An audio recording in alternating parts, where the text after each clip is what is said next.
Yo les gars, cette semaine, nouveau podcast et ça me fait plaisir parce qu'aujourd'hui je reçois mon Léo. Comment ça va mon Léo? Et toi mon Fred, ça me fait plaisir d'être là. Ça me fait super plaisir. Incroyable. Franchement, ça fait longtemps que je te voulais ici, on en parlait. Et t'es occupé, je suis occupé. Beaucoup de travail, ouais. Ouais, et là ça me fait plaisir. Donc pourquoi ça me fait plaisir? Parce que Léo c'était un de mes anciens élèves qui en MMA, qui s'entraînait beaucoup. Après pour des raisons professionnelles, qui va nous expliquer d'ailleurs pourquoi. Des belles excuses surtout. Il a dit ouais, tu t'entraînes encore. Ouais, alors très peu, mais c'est vrai que quand tu t'es entraîné ici, quand tu t'es entraîné ici, que tu t'entraînes autre part, il y a ce côté familial qui fait que c'est super agréable de s'entraîner ici. Pour toi, pour Clément, pour l'équipe qui avait en place. Et puis c'est plus pareil. Moi, comme tu l'as dit, je me suis un peu écarté du MMA parce que beaucoup pour l'entrepreneuriat. Ouais. Voilà, du coup, on va y revenir parce qu'en fait, c'est un entrepreneur, Léo, et pourquoi je l'ai amené ici et que ça me fait plaisir de faire ce podcast parce qu'il va nous expliquer donc, ce qu'il a fait dans l'entrepreneuriat et les similitudes entrepreneuriat, MMA, on va échanger là-dessus. Et est-ce que Léo, tu peux te présenter? Donc, on a dit entrepreneuriat, mais quoi concrètement? Ouais, rapidement. Alors moi, Léo, 27 ans, j'étais ancien vendeur auto et je me suis lancé dans l'entrepreneuriat où j'ai monté plusieurs agences dans la reprogrammation moteur, donc notamment Béziers, Perpignan et Montpellier. On a des centres de reprogrammation, ça s'appelle Horsepower, c'est la marque. Et du coup, maintenant, j'ai commencé à franchiser un petit peu le secteur d'activité. Donc là, maintenant, tu as franchisé? Ouais, maintenant, j'ai franchisé et je fais aussi de la formation parce que j'essaye de prendre un petit peu d'auteur sur le business physique pour justement retrouver du temps, venir m'entraîner, faire du MMA. Tu vois, ça que j'aime bien, c'est là, tu fais une formation digitale. Ouais. D'ailleurs, je vais mettre le petit lien en bas. Obligé. La petite pub. Quitte à venir, on petite pub. Tu m'enverras le lien et tu vas me dire après c'était quoi la formation précisément. Mais ce que j'aime bien, c'est qu'avant de faire la formation, j'en parlais avec Jimmy, c'est que tu as fait du concret. Ouais. Tu as ouvert quand même 3 centres physiques. Ils existent, tu vois. Je vous mettrai les photos de ces centres. Et moi, je l'ai vu, Léo, ce que j'ai bien aimé, je l'ai connu à l'époque, tu étais chez Audi. Ouais, j'étais vendeur chez Audi à DBF à Montpellier, tout à fait. Et c'est là où je venais m'entraîner, j'habitais Palavas. Exactement. Et je t'ai vu après avoir le premier, deuxième centre, troisième centre et ainsi de suite. Je t'ai vu faire tous les sacrifices pour. Et du coup, c'est pour ça que j'aime bien, c'est que maintenant tu fais une formation.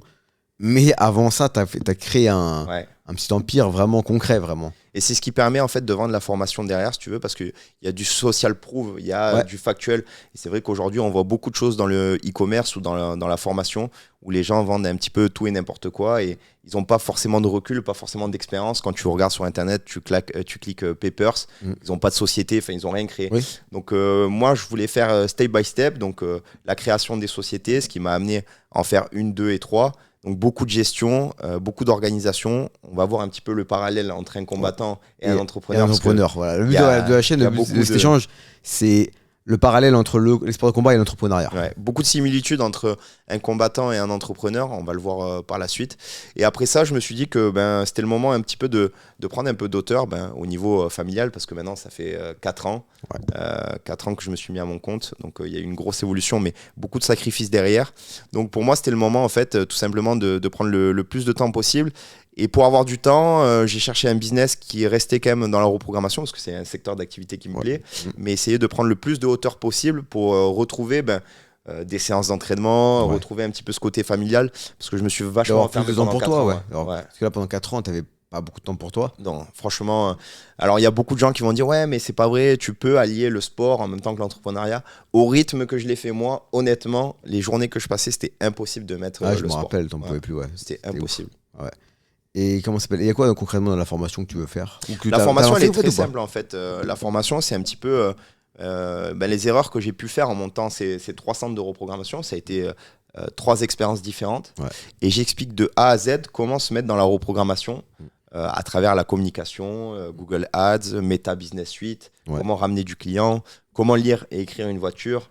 Tout ce que peut permettre la reprogrammation, parce que la reprogrammation, c'est pas que le gain de puissance, ça peut être le passage à l'éthanol, ça peut être les problèmes d'antipollution, donc les AD Blue, les solutions pour les FAP, les solutions pour les EGR. Donc en fait, il y a un tas de trucs derrière ce métier-là qui est intéressant, et c'est ce que j'explique dans la formation. J'explique comment se lancer, et c'est une formation qui est ultra complète. C'est un truc qu'on regarde derrière l'ordinateur, et j'invite les gens à qui veulent se lancer ou qui ont un garage, qui veulent rajouter un secteur d'activité dans leur garage, à regarder ça. Ça évite de regarder la télé le soir, du divertissement. C'est une petite section de 20-30 minutes. Il y a 10-11 heures de formation. Ok, ouais. Et à la fin de ça, tu sais, t'es complètement autonome, quoi. Ok, énorme. À 10-11 heures, c'est costaud quand même. Ouais, 10-11 heures. Et puis, c'est pas qu'une formation, il y a un accompagnement derrière. Ça reste ultra familial, comme le FMC. S'il y a quoi que ce soit, on fait des groupes WhatsApp, on est tous ensemble, c'est plutôt cool. Énorme, donc il y a un accompagnement en plus. Ça, c'est top. Ouais, c'est cool. Ah, c'est énorme. Et en plus, moi, ce que j'avais adoré, parce que tu as une chaîne YouTube aussi. C'est Horsepower, les gars. Je vous mets en lien la chaîne YouTube. C'est gentil, merci. Et ce que j'avais adoré, c'est que tu avais fait une vidéo où tu montres ton premier centre, c'est en fait ton histoire. Et j'avais adoré parce que moi, je l'avais vu de mes propres yeux. Tu l'as connu, Où tu montes, tu faisais tes reprogrammations dans ta maison avant à Servian. Servian, ouais. Et après... tu es venu en plus à Servian. Ouais, exactement. Je l'ai vu de mes propres yeux. Et c'est énorme. L'évolution que tu as eue, les galères que tu as eues. Tu t'expliques quand le premier bail, comment tu as fait pour l'avoir. J'ai avancé beaucoup d'argent. Ouais, voilà, exactement. Mais c'était cool. Mais en fait, ce qui est bien et le but de la discussion d'aujourd'hui, c'est de voir ces similitudes parce que toi aussi, depuis que je te connais, ça fait maintenant 5-6 ans, même période un petit peu avant Covid, il y a une évolution de fou entre toi et Clément. La salle, elle a... tu l'avais changé, tu l'avais vu métamorphosé. Les combattants, c'est dingue, on va en parler aussi. Parce que d'un œil extérieur, alors moi je suis pas professionnel dans le regard, c'est-à-dire que je regarde simplement les matchs à la télé, je regarde beaucoup ce que vous faites, ce que vous proposez, mais c'est vrai que Clément il s'est mis pas mal sur le digital, c'est hyper intéressant. Toi tu as fait un programme qui est dingue pour le dos, Tortank, franchement qui commence à super bien marcher. D'ailleurs j'en profite, le Black Friday il est chaud. Je prolonge le Black Friday, il est là pour faire du business. Je crois que c'était fini ou pas Black Friday? Non, c'est pas fini, je crois. C'est pas fini encore, je prolonge quand même. Puis ça va être Noël. Le Black Friday pour Noël. Parce que tout le monde dit attention, commencez pas à vous cacher pendant les fêtes de Noël là, parce que vous allez tous prendre du poids. Si vous voulez un dos solide pour l'été, c'est maintenant qu'on se met bien pour l'été 2026, les gars. Donc Tortank, merci mon Léo. Vous y mettez, vous allez avoir un dos de malade mental, c'est vrai. D'ailleurs, maintenant que tu auras plus de temps, je vais t'envoyer le Tortank. Ouais, il va falloir que je m'y mette parce que moi, sinon, je vais ressembler à un légume dans pas longtemps. Non, donc, ça t'es toujours bien quand même. Non, j'essaie de m'entraîner quand même un petit peu de muscu le matin avant d'aller au taf. Nickel, parfait. En tout cas, félicitations, franchement, la salle propre. Merci, Les combattants, les photos de la salle avant-après, comme ça les gens ils vont voir pour ceux qui découvrent. Et toi, tu t'entraînais dans l'ancienne salle avant aussi? Dans l'ancienne salle, je m'entraînais où il y avait encore à l'époque où il y avait Tony et tout ça. Oui, Tony et des fidèles qui étaient là. Et franchement, même j'ai vu des mecs qui étaient là quand j'y étais à l'époque qui ont évolué de ouf. Franchement, ça rigole pas et c'est cool. Franchement, vous avez 2-3 combattants sous la main là. Je te laisserai en parler si tu veux en parler, mais je pense que ça va être du lourd de ouf. Là, on a eu Mathieu qui a perdu ce week-end, mais qui a fait un combat magnifique. Magnifique. Et une très belle orga au FNC, donc en Croatie. Et c'était magnifique l'événement. Et là, on a Temerlan qui va combattre comment ça s'appelle pour la ceinture de l'Ares en flyweight. Donc là, c'est dans 2 semaines. Je sais pas quand est-ce que la vidéo elle va sortir cette semaine, donc on va dire dans 1 semaine, on va dire. C'est beau. Là, top. Et là, j'ai hâte, franchement. Et après, donc 2026, plein d'autres combats qui vont arriver. Il y a des trucs dans les coulisses où tu m'en as parlé en off, où on peut pas en parler, mais je pense que ça va vraiment être du lourd. Ça va être du lourd. Ça va être du lourd. Léo. Donc quand tu as commencé le business, et moi j'ai une question, c'est parce que j'adore l'entrepreneuriat, parce que moi à la base, donc j'étais pas dans l'entrepreneuriat, j'ai dû le faire par rapport à la salle. Ouais, c'est vrai que tu m'avais expliqué ton histoire. Toi, à la base, j'étais ingénieur, rien à voir, génie civil, rien à voir, derrière un petit ordi. Après, du coup, je me suis associé avec Clément, et du coup, obligé d'être dans l'entrepreneuriat. C'est quoi les choses que tu as le plus sous-estimées et que tu t'es dit, ah, mais ça, je l'avais pas prévu ça? Est-ce qu'il y a des trucs comme ça où tu t'es dit, moi, je savais que ça allait être dur, je savais que ça allait être comme ça? Enfin, c'est quoi qui t'a surpris le plus? Moi, franchement, ce qui m'a surpris le plus, c'est le mental. Ouais. Je te jure, le mental, c'est... C'est-à-dire le mental, c'est... En fait, le mental, dans ta tête, quand tu ouvres une société, c'est comme un projet de combat avec le MMA. Tu te fais un plan. Tu te dis, ok, bon, le plan, ça va être ça. Sauf que le plan, tu sais très bien comme moi, il ne se déroule jamais comme tu veux. Et en fait, si tu n'as pas la mentale, il y a des mecs qui sont beaucoup plus chauds que moi en business, mais vraiment beaucoup plus chauds. Plus chauds, c'est-à-dire plus. Ils connaissent mieux. Dans le secteur d'activité très fort. Il y aura des mecs incollables, tu vois. Mais ils n'ont pas la rage que j'ai pu avoir dans le cœur de jamais lâcher. Parce qu'il y a des épreuves dans l'entrepreneuriat, surtout en France. On s'est commencé, c'est compliqué. il y a des trucs qui vont te faire reculer à un moment donné et qui vont te faire baisser les bras. Et c'est là où on va voir les meilleurs. Et surtout dans ce modèle économique-là, en 2025 et en 2026, je vous le dis, il va rester que les meilleurs, que les mecs qui vont avoir la rage de continuer et qui vont être un minimum bons. Pour moi, c'est le mental, la clé en tout cas qui m'a surpris. C'est qu'il faut pas lâcher. Tu penses que c'est plus dur aujourd'hui qu'à l'époque de nos parents, le business physique? Ouais. Complètement. Ouais, le business physique, ouais, surtout le business physique. En fait, aujourd'hui, le problème, c'est que l'argent ne tourne plus. Je suis d'accord avec toi. Ouais. Parce que toi, tu vas te faire taxer, moi, je vais me faire taxer. Donc, en fait, on va faire attention. Vu qu'on est en péril, on va se dire, bon, le peu de trésor que j'ai, je vais le garder. Ouais. C'est comme ça que réfléchit un Français classique. Surtout qu'il est épargnant, le Français. Le Français, en fait, il va pas se mettre dans le risque. Tu vois. Alors, moi, je suis entrepreneur. Je vis de risque. Je me dis, bon, s'il faut mettre tapis, je vais mettre tapis. Ouais. Mais t'es pas représentatif de la mentalité française. Ouais. Là, j'avais intérêt à acheter, tu vois, pour un futur projet. Vu qu'on ne sait pas où on va actuellement, je sais que la trésorerie, c'est le nerf de la guerre. Ouais. Donc je me dis, ok, soit je me lance dans ce projet, soit je me lance pas et je garde ma trésor. Comme ça, on va voir. Et en fait, je me suis rendu compte que je me suis mis à la place d'un Français. Qui est classique, qui dit, moi j'ai tout mon respect pour un mec qui est salarié et parce que souvent les mecs qui sont salariés, c'est des mecs qui ont 3-4 gamins et qui font un boulot qui est aussi compliqué que le mien. C'est pas mauvais d'être un épargnant, c'est pas une critique. Non, mais je veux vraiment le dire pour pas qu'on croie. Pour pas que tu passes pour le mec qui critique cette mentalité-là. Moi, il y a des mecs qui j'accorde beaucoup plus de respect qu'à moi-même parce que c'est des mecs qui ont une famille de 3-4 enfants, qui avec un salaire de 2000-2500 €, ils s'arrachent pour leur famille. Parfois ils sont seuls, ils ont divorcé ou ils ont des problèmes. Ils n'ont pas le même vécu que moi j'ai pu avoir. Et franchement, je leur tire mon chapeau parce que ces gens-là, pareil, on en revient à la mentale. Ils ne lâchent pas parce que justement derrière, ils ont leur famille, etc. à nourrir. Et c'est comme moi aujourd'hui, mes salariés, j'ai beaucoup d'estime pour eux. Si je lâche et que tout tombe, ça veut dire que je vais mettre forcément des gens dans la merde. Ouais. Et pour ça, c'est compliqué. Mais voilà. Ouais. Et du coup, tu disais, l'argent ne tourne plus. Voilà, c'était là où j'en étais. J'étais en train de me perdre. Ouais, l'argent ne tourne plus en fait. Donc l'économie tourne moins. Tu vois, c'est comme moi, le sport ou l'auto, c'est pas un bien de première nécessité en général. Ouais. En général, c'est la nourriture, le loyer, c'est les premiers biens les gens vont consommer, et après le reste c'est du bonus. Donc du coup, dès que l'argent tourne plus, les premiers touchés, exactement, ce qui est normal. Alors on voit que dans d'autres pays, là je reviens de Dubaï, Bali, forcément l'argent n'est pas le même qu'en France. Mais c'est vrai que le bien-être, la santé, c'est vraiment un truc qu'ils mettent en avant là-bas, Dubaï et Bali, surtout Bali, c'est rempli de salles de muscu. Je pensais pas, tu vois. Rempli de salles de muscu, partout. Les gens font super attention à ça. Beaucoup d'expats là-bas, t'as vu? Beaucoup d'expats qui travaillent derrière l'ordinateur. Les digital nomades. Voilà, les digital nomades qui se régalent et franchement qui ont une vie incroyable parce que il y a du stress, il y a souvent des employés, mais la plupart, c'est eux-mêmes leurs propres employés, tu vois. Donc ils travaillent tranquillement, ils ont leur routine. Et là, je suis parti avec 10 bonhommes dans une maison où justement ça travaillait à fond que business digital, et je peux que les envier parce qu'ils ont une vie de ouf. Là, nous, on est resté 10 jours. Enfin, moi, je suis resté 10 jours.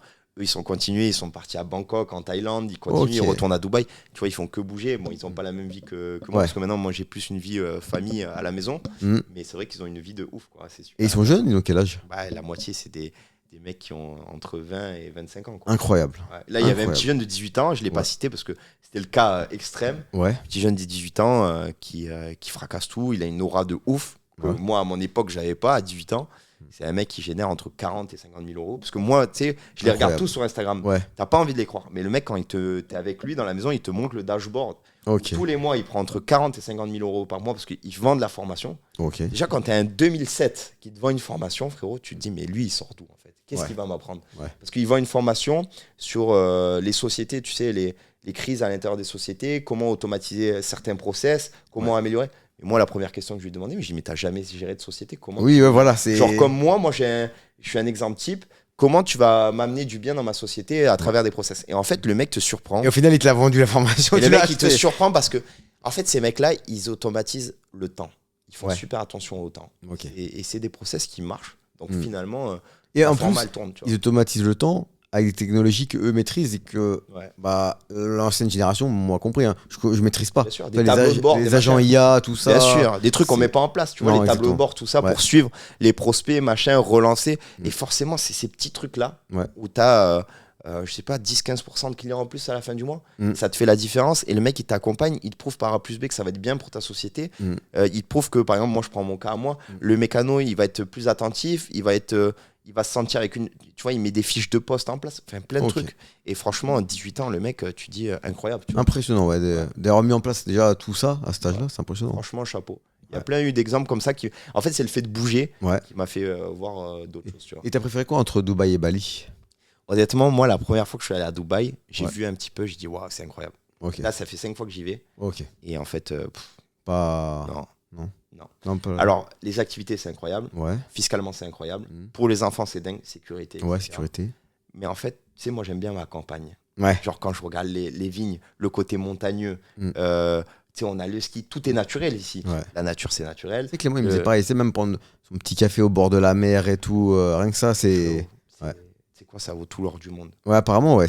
Moi, je suis jamais allé, donc je sais pas. Mais... Alors, dans chaque pays, il y a des avantages et des inconvénients. Mais moi, je vais partir d'un principe. T'es jamais chez toi quand t'es à l'extérieur. Ici, on a nos repères, on est chez nous. T'as grandi à Béziers, toi, en plus. On est pareil sur 100 000 points. Tu vois, on va se ressembler. Les cultures font que t'es pas pareil qu'un autre. Tu vois. Et c'est vrai que moi, à Bali, je l'ai ressenti. Malgré que ça a été le plus beau voyage de ma vie. On va en parler après. Mais ça a été, comparé à Dubaï, c'est incroyable. La nature des gens. Là-bas, ils vivent avec rien. Ils te répondent qu'avec le sourire. T'as bien aimé la simplicité des gens. C'est incroyable, frérot. Ça, c'est énorme. Les gens sont simples. C'est magnifique. Bali. Magnifique. Franchement, 35 degrés tout le temps. Il y a les averses qui tombent. Les saisons des pluies et tout. Mais il y a eu la saison des pluies, il y a eu plein de choses. Mais la simplicité de vie, leurs croyances incroyables, qui font que c'est des gens, ils ont peur de l'au-delà, tu vois. Donc ils se comportent vachement bien. Et franchement, la vie est pas chère. Hein. Tu manges pour 2-3 euros. Donc le tout réuni font que t'as une qualité de vie incroyable. Ouais, franchement, 100%. Si à choisir entre la question, c'était Dubaï ou Bali, 100% Bali. Tu vois.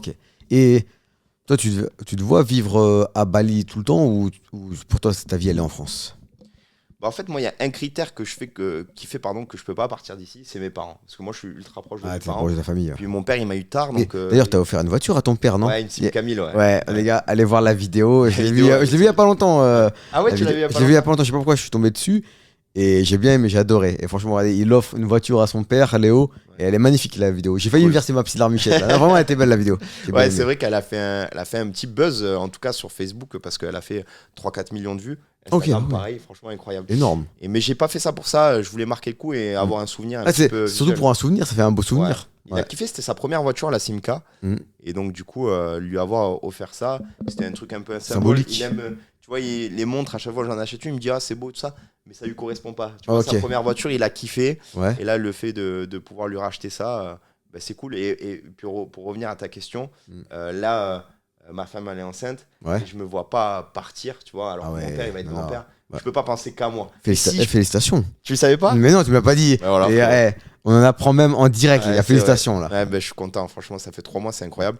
Et du coup, c'est la raison pour laquelle aussi qui va me faire rester ici, tu vois. Ah oui, normal. Par rapport à mon père, tout ça, donc taxes et tout ça, je vais le prendre en plein dedans. Mais... Donc, vous voyez, si vous cherchez parfois à partir, parfois il y a des choses qui font que on est très bien ici. Il y a pas que la fiscalisation, il n'y a pas que ça qu'il faut que vous devez partir. Non, parfois vous êtes bien ici, malgré une fiscalité forte, c'est dur.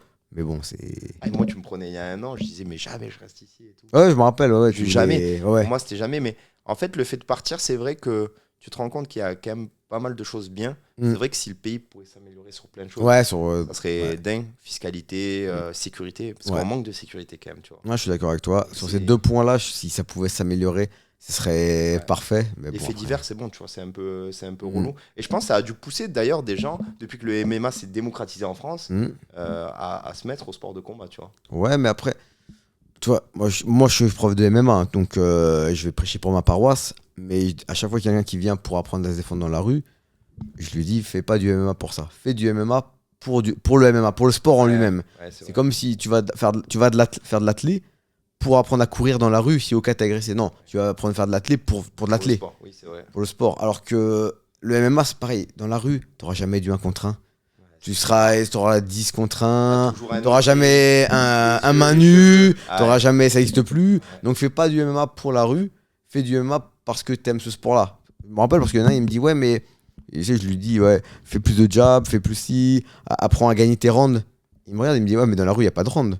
Je dis, non, mais je t'apprends du MMA, je t'apprends pas le bagarre de rue. C'est pas le même, c'est deux trucs différents. Donc, du coup, je comprends qu'il y en a qui ont envie de se rassurer, à apprendre à se battre et tout, mais faut pas faire ça pour ça. Faut faire ça pour le sport en lui-même, pour aimer cet art-là, en fait, la technique. Tout. Des fois, c'est aussi technique, le MMA, de gagner des rounds, bien sûr. aller de suite au sol, c'est des trucs qui ne ressemblent pas du tout à la rue, en fait. Exactement, ça n'a rien à voir avec la rue. Hein. Apprendre à gérer de la distance, à garder quelqu'un avec son jab. Dans la rue, tu vas pas garder, tu fais même pas de jab, c'est crochet, il y a rien. C'est du souffle en fait, il faut garder son souffle au MMA. La rue, le mec, ça va être compliqué ça dure 10 secondes maximum dans la rue, t'as 10 mecs qui te sautent dessus, ça n'existe pas un round de 5 minutes, ça n'existe pas. Donc, après, je préfère quand même me battre avec un mec qui a pas d'expérience que la tienne. Bien sûr, ouais, mais un mec qui a de l'expérience, en général, il se bat pas dans la rue. Ça, le problème, c'est que t'affronteras jamais un mec qui a de l'expérience. T'as très peu de chances de la. Tu vois, par exemple, un Baki, jamais tu vas l'agresser dans la rue et jamais il va t'agresser. Tu vois, par exemple.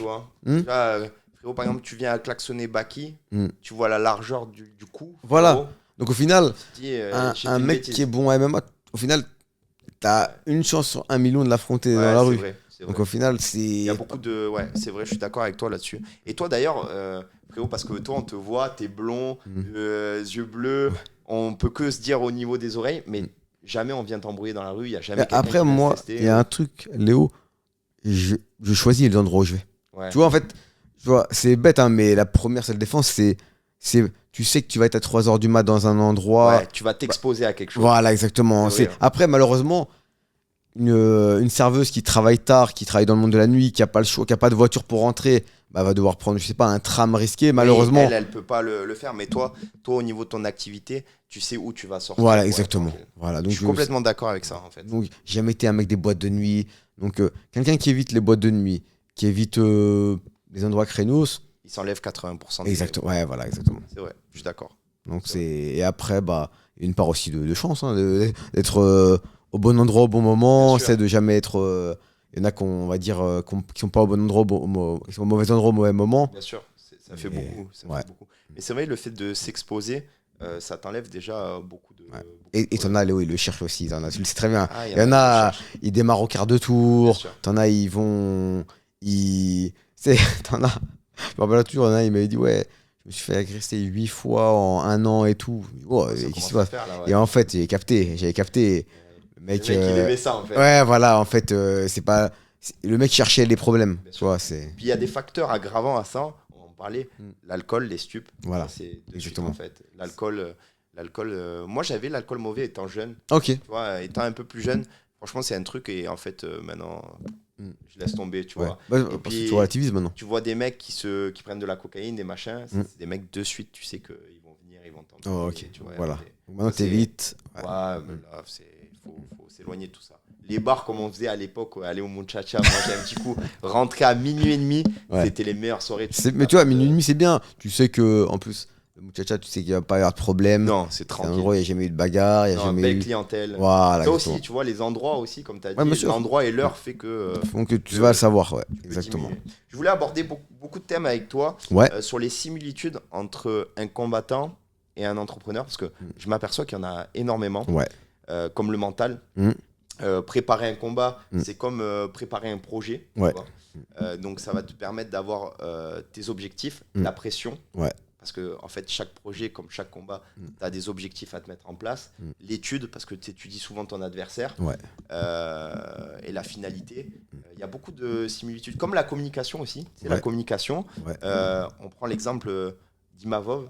Tu vois, très bon combattant. Mais s'il avait une meilleure com', il aurait bon là il a réussi à avoir les combats qu'il voulait. Mais au bout de combien de temps, tu vois. Voilà. C'était un mec qui aurait pu monter beaucoup plus vite, parce que combattant exceptionnel. Mais par exemple sur la com, c'est comme une entreprise. Tu peux avoir le savoir-faire que tu veux.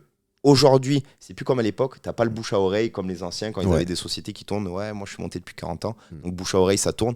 Aujourd'hui, les combattants, ils ont besoin forcément d'être accompagnés sur la communication. C'est la clé numéro 1 et savoir s'entourer. Parce que tout à l'heure, on en a parlé en off. Un petit combattant qui est dans une salle, je te dis une bêtise. Dans la Creuse, au fin fond de la Creuse. Au fin fond de la Creuse ou n'importe. C'est pas comme s'il commençait avec vous et que toi, d'un regard d'entraîneur, tu vas réussir à le faire gapper via des compétitions, etc. Bah, c'est pour ça qu'après, tu vois, par exemple, pour le foot, les footballeurs, souvent, ils commencent dans un petit club dans leur ville. Après, ils vont dans des centres de formation. Après, ils vont dans des clubs pro. Bah, c'est la même chose. Et c'est marrant que tu as dit 3 choses importantes. Tu as dit la préparation, tu as dit le mental et la communication. Un combattant, souvent, même si ça paraît de la bagarre, en fait, quand tu prépares un combattant, tu essaies qu'il y ait le moins d'improvisation possible. Tu essaies que tu veux que le combat se passe comme ça. Après, il soit réglé. Même si, parfois, c'est pas toujours le cas, c'est là où le mental va venir. Le mental, il va servir à quoi? Il va servir à, ok, ça se passe pas comme prévu, et ben on change de plan, on improvise entre guillemets, on passe à la suite. Mais à la base, il y a une préparation pour qu'il y ait le moins d'improvisation. Pas, en fait, un combattant, à part quelques exceptions, il faut éviter l'improvisation. Il y a des combattants qui sont pas forts quand ils sont cadrés, mais c'est peut-être 1 ou 2% des combattants. La plupart des combattants, ils doivent suivre un plan. Et ça, c'est entreprise, pareil. Préparer c'est pas genre, allez, je fais quoi? Allez, j'ouvre. Allez, je vais faire, je vais voir le bon coin, un petit local. Hop, un local, je fais quoi? Ah, c'est quoi? Allez, je vais faire un petit logo, tiens. Je fais quoi? Je fais une boulangerie ou une pâtisserie? Non. Que ça soit cadré. Il faut que ça soit cadré un minimum. Tu sais que tu veux tant de clients par jour, par mois, tac, tu vas avoir tant d'employés, tout. Après, tu fais une étude de marché. Exactement. Mince, finalement, j'ai pas tant de clients. Finalement, mes clients, leur panier moyen, il est pas tant que ça. Après, je suis d'accord avec toi. Tu recadres. Mais à la base, le mental va t'aider à justement, j'ai pas tant de clients, faut que je les trouve, faut que je me bouge. Exactement. Il te sert à pas lâcher l'affaire là. C'est vrai qu'il y a beaucoup de similitudes quand même. Exactement. C'est la même chose. C'est la même préparation. C'est la même préparation. Et on en revient au truc. Il faut vraiment avoir le cœur à y aller pour d'avoir le premier, comment j'appellerais ça, le premier coup bas de pas lâcher. Ouais. Tu vois, parce que par exemple, un combattant, toi tu le sais, tu as fait des combats. Moi, je ne peux pas connaître ça, j'ai pas fait de combat professionnel. Mais quand tu rentres dans le ring, que tu as étudié ton truc, quand ton plan il marche pas dans le ring, c'est quoi qui te sauve? C'est le mental. C'est le mental. En fait, moi, c'est pareil. Exactement. Toi, par exemple, tu avais prévu ouverture à tel jour, telle date de ton centre. Et boum, finalement, ça se fait pas. Ça se fait pas parce que y a encore des travaux et tout. Et par contre, le bail, tu le payes. Le bail, l'argent, tu le sors. Donc, du coup, il n'y a toujours pas d'entrée d'argent parce que t'as pas de clients qui rentrent. Et qu'est-ce qui fait que tu paniques pas, tu essaies de retrouver la trésorerie? C'est le mental. C'est pas les connaissances. Soit tu mets à fond dedans. T'as vu, en connaissance, ça demande pas tant que ça. Non, c'est la rage que t'as dans le cœur et que t'as dans la poitrine qui va faire que... Et ça fait cliché de dire ça, mais c'est la vérité. C'est la vérité. Tu sais, j'ai vu des combattants moyens, entre guillemets, mais tellement ils lâchaient pas l'affaire, ils battaient des mecs meilleurs qu'eux, techniquement. Après, bien sûr, il faut qu'il n'y ait pas non plus un trop gap de différence technique. Mais parce que le fait de pas lâcher, le fait de pas paniquer malgré que le plan ne marche pas, ils faisaient douter le gars et ils arrivaient à le gagner derrière. Et toi, tu as déjà eu justement des trucs comme ça dans les combats que tu as fait où tu t'es dit, putain, le plan il marche pas, il va falloir que ça vienne des tripes. Moi, j'ai eu 4 combats pro. Et il y en a un où, je sais pas pourquoi, en fait, j'avais analysé ce combat, je le trouvais pas terrible. Je me dis, ça va être facile, je vais l'amener, bam bam, bim bam boum, terminé, étranglement. J'arrive, bim bam boum, tac. Et là, je vois, j'arrive pas à l'étrangler parce qu'il me laisse pas d'ouverture pour prendre le dos, il fait 0 erreur. Bonne défense. Bonne défense, ouais. Je le frappe, je me dis, au bout d'un moment, il va donner son dos et tout. Et il panique pas, tu vois. Je me dis, c'est pas possible. Deuxième round, là, je me dis, ça se passe pas comme prévu. Deuxième round, pareil. Et au troisième round, tu sais, entre le deuxième et le troisième, je le vois, et il a pas l'air fatigué. Et moi, je commence à... Là, ça doit être horrible. Et je me dis, c'est pas possible, il va me faire craquer. Tu sais, et finalement, j'arrive à l'amener au sol, et ça va finalement, il était fatigué, j'arrive à l'étrangler. Ah, t'as réussi à gagner le combat. Il t'a fait douter. Il m'a fait douter. Franchement, il m'a fait douter. Et ça va qu'il y avait un gap technique de différence. Mais s'il n'y a pas ce gap technique, on va dire, on est kiff-kiff. Je peux perdre. Je peux perdre le combat. Ouais. Et une question que j'avais, moi, qui est important, la pression psychologique, elle peut jouer énormément ou pas sur un combat? Mais c'est en fait, et c'est marrant que tu sais ça, c'est que je pense que ça doit être pareil dans le business. T'as des mecs qui vont pas avoir la pression, par exemple, pour du combat, on va dire, où il y a 100-200 personnes qui vont les voir. Et ils vont l'avoir pour quand il y a 1000 personnes. T'as des gens, ils vont l'avoir, même ils ont jamais eu la pression en combat, même quand il y a 1000 personnes.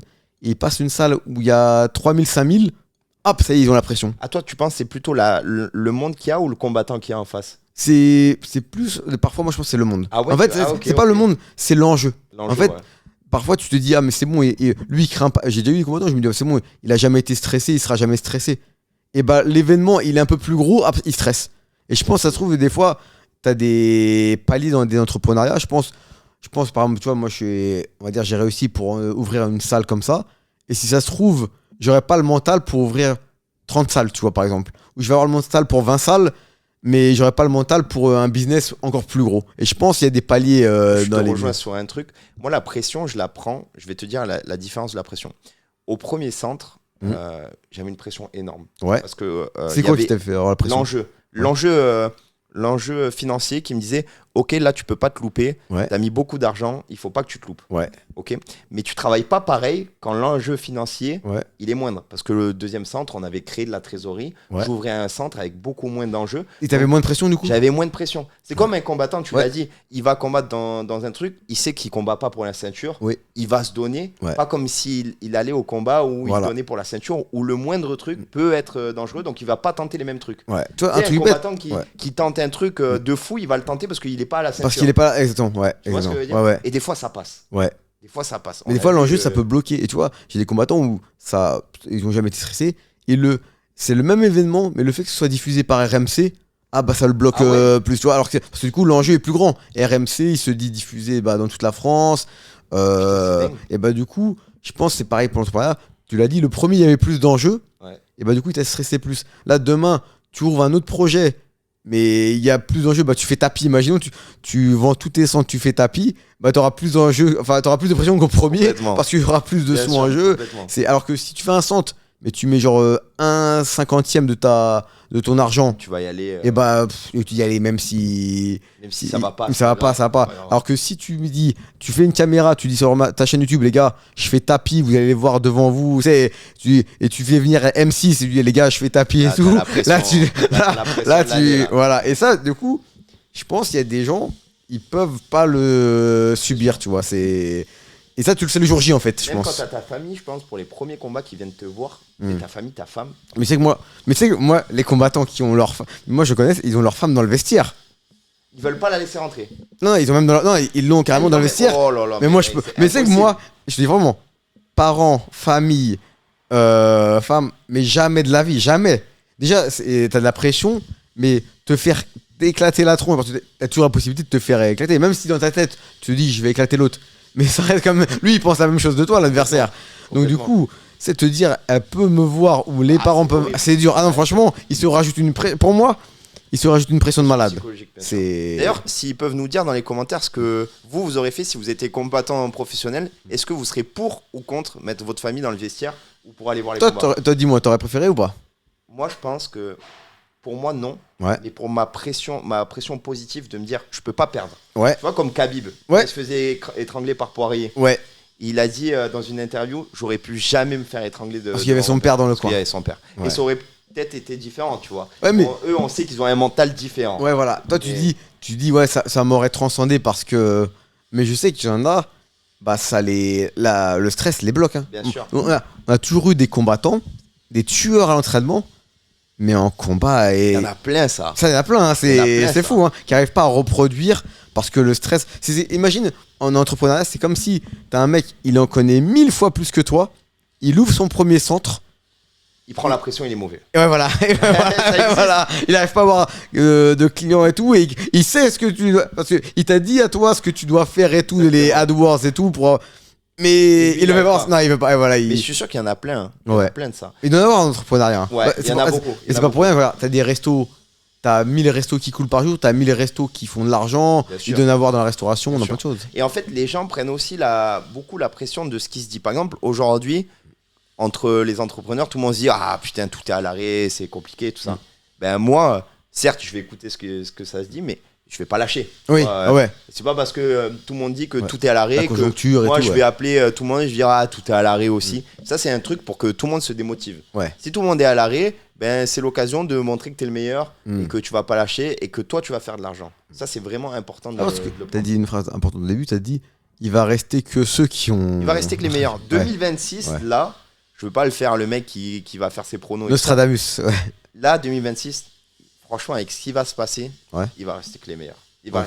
Mais tu regardes les stats, il y a je sais plus combien d'entreprises qui ferment par jour. Je veux pas dire une bêtise, j'ai un nombre en tête, mais j'ai pas envie de dire de bêtises. Mais il y a énormément d'entreprises qui ferment par jour parce que la conjoncture pousse les gens à en avoir marre. Il y a même des entrepreneurs qui passent par les pires moyens, par le suicide, par le machin, parce qu'ils voient en fait côté vie de travail sombrer. Moi, j'ai beaucoup de collègues à moi qui ont des business, qui mettent beaucoup tous les mois de l'apport perso pour pas que la société elle flanche. Il n'y a rien de pire. Ça veut dire que tu te démunis toi-même pour continuer à travailler et payer tes salariés. Au bout d'un moment, le travail doit passer par la récompense, si tu es bon, évidemment.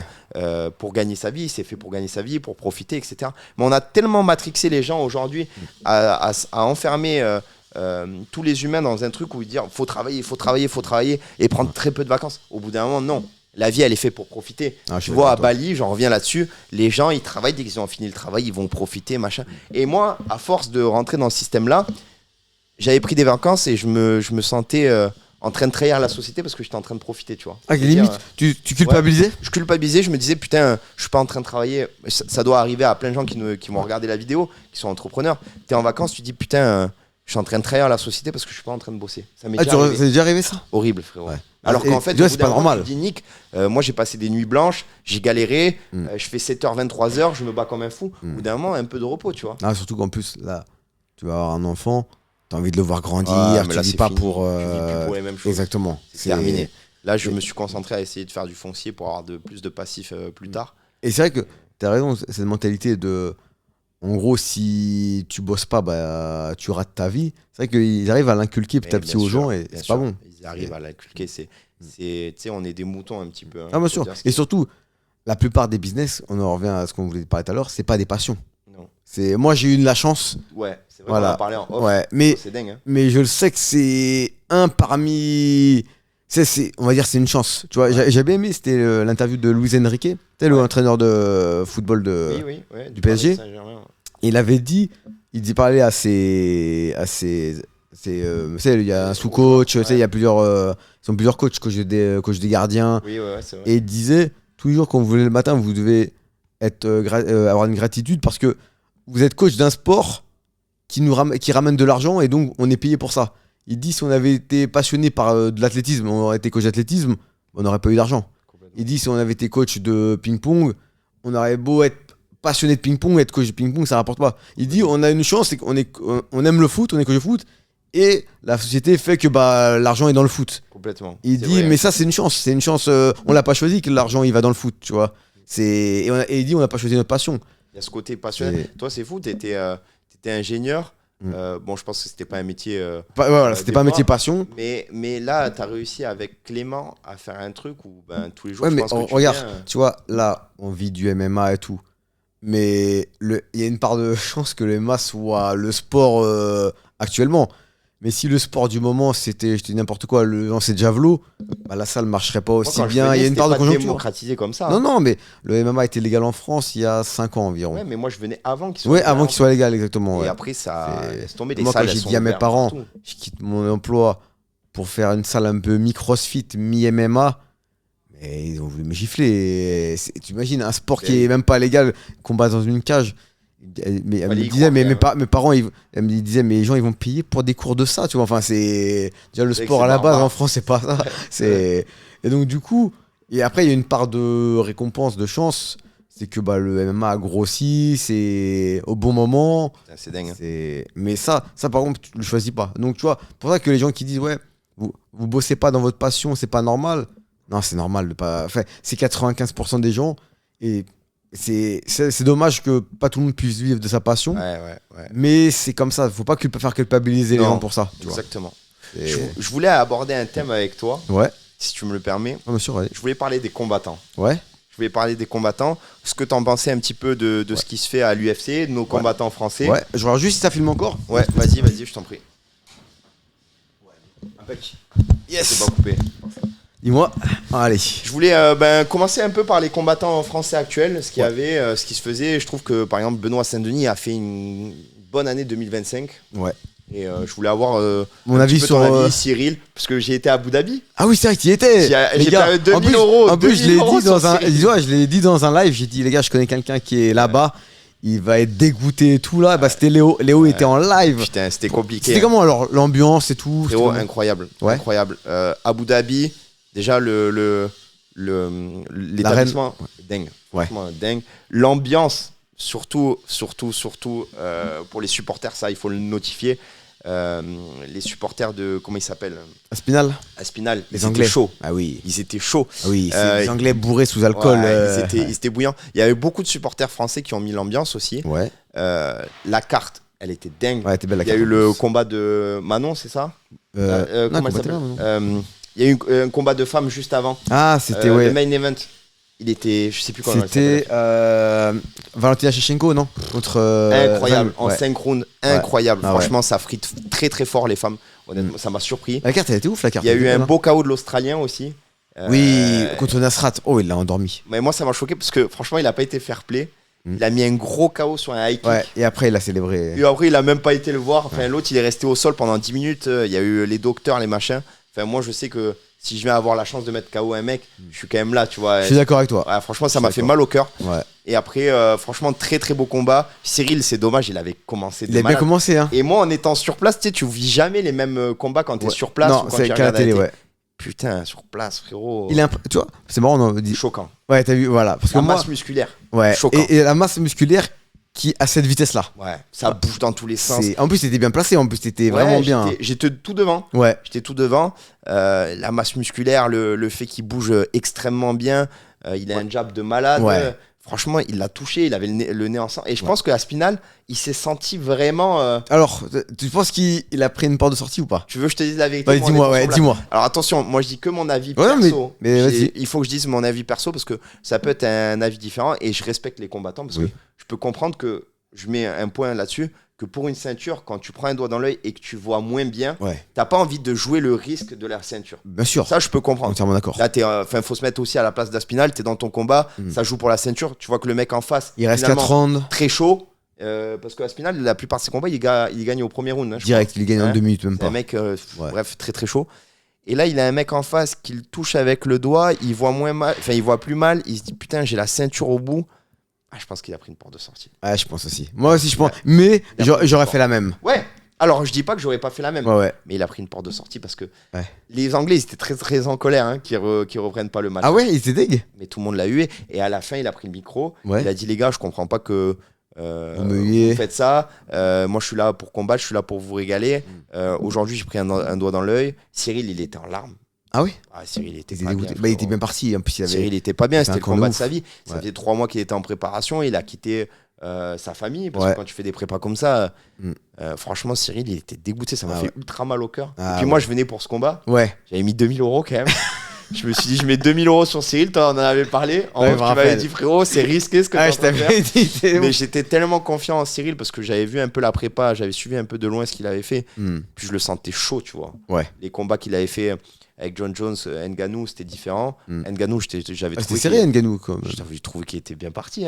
Mais c'était. S'il tente pas avec les talons au 5ème round, il gagne le combat. Non, honnêtement, il a passé beaucoup de force un peu pour rien dans ce combat-là. Mais après, John Jones, là. Il a passé à côté de ce combat. Il est passé à côté. Il a loupé d'un truc, même lui, il savait même pas où il était à la fin du combat parce que. Voilà, il a loupé un truc. Mais là, contre Gann, franchement, c'était. Contre Aspinal, c'était. Contre Aspinal, pardon, c'était tellement bien parti que je me suis dit. C'était ouf. Et est-ce que quand t'as vu cet événement-là, tu t'es dit, ah ouais, c'était violent comme sport quand même, non? Ou pas plus que ça? Tu sais où ça me l'a fait? Non? En regardant le combat des filles. Ah ouais? Frérot. Plus que le KO de. Le KO, il m'a surpris. Mais c'était le KO. En fait, il prenait beaucoup de distance quand il combattait, c'était réfléchi. Oh, les filles, c'est frérot. Elle l'a pris à un moment en triangle, elle lui tapait sur la tête, mais c'était vraiment violent. Moi, c'était au combat des filles que j'ai trouvé ça vrai. Il y avait Oumar qui combattait. Oumar, exact. Il y avait Khabib du coup sur place. Tu voyais que Khabib il était derrière aux commandes, il gueulait. Oumar contre Bautista, exact. Très beau combat aussi. Magnifique ce combat. Très chaud. Magnifique. Quel niveau. Mais tu vois, moins violent que les filles. Parce que plus très stratégique. Même debout, il était très bon. J'ai trouvé très chaud. Il prenait bien ses distances, il tapait très fort. Et puis au sol, on sait ce qu'il vaut, tu vois. Mais non, les filles, elles sont sorties du combat, elles avaient les têtes déformées. Marquées, franchement, j'ai trouvé ça très très choquant. Moi, je trouve que les gens ils se rendent pas compte de la violence que c'est. Parce que à la télé, ça rend pas autant qu'en vrai. En vrai, des fois, tu vois les impacts. Je me rappelle le premier middle que j'ai vu de Cyril à l'UFC Paris 1. Premier middle qu'il met, il le met plein dans. Je me dis, mais je me le prends, mais il me découpe en deux. Enfin, en vrai, en plus, t'entends les bruits des coups. Ah, les impacts, ils sont. Parce qu'à la télé, tu les entends pas. Non, à la télé, tu les entends pas. Là, en vrai, t'entends le bruit des coups. Et franchement, quand il a pris le high kick en pleine tête, laisse tomber. Tu te dis, putain, le mec, il va, tu vois. Mais franchement, j'ai kiffé voir un événement comme ça. Et d'ailleurs, il faudra qu'on y aille ensemble. C4, s'il y a UFC Paris ou même si t'es chaud, franchement, je suis chaud d'y aller avec toi. Parce que toi, t'as le regard professionnel. Donc, forcément, tu vois des trucs que moi, je vois pas, tu vois. Ouais, mais tu vois, c'est bien. Juste avant qu'on parle de MMA français et tout, le parallèle, il est bien parce que, tu vois, souvent, je dis que c'est violent le MMA. Et moi, je pousse pas les gens à faire du combat. Il y a beaucoup de jeunes qui me disent j'aimerais combattre et tout.